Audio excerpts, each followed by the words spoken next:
As I was getting ready for school this morning, I saw her again.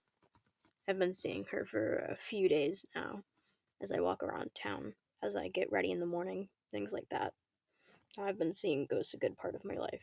My mother says it may have started back when I was 2 or so, when she found me talking at the walls saying it was my friend.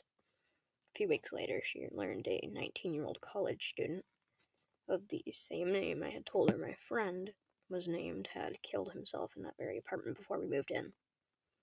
May have just been the fact that young children have a closer relation to the spirit world because they've only been on Earth and a living spirit for so long. They can commune with those who were like them before because they still half live on the same plane of non-existence.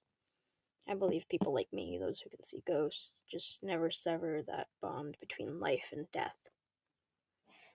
I'll try to get back on track now. I've been seeing this girl for a few days now, as I previously stated. She's completely all around normal, like a teenager from her time, which I'd say is the late 90s because of the way she dresses.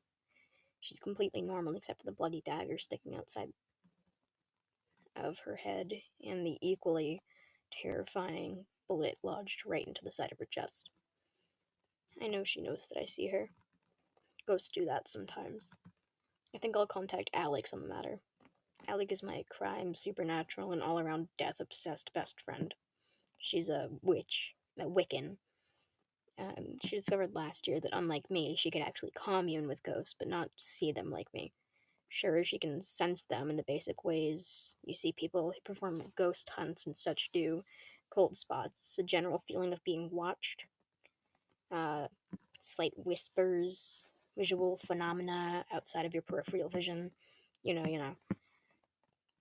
But once she has a quiet atmosphere, she can make it so that they can be heard.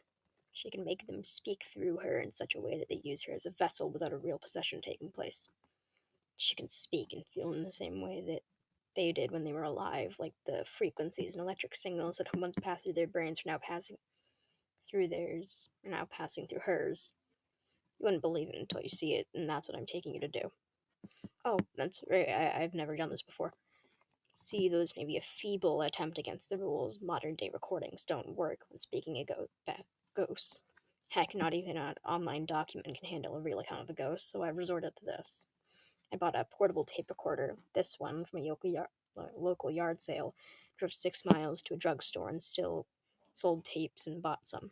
I figured since it's not technically a form of digital content, could be kept easily, it would be the best way to keep track of my strangest encounters with ghosts, ones like this.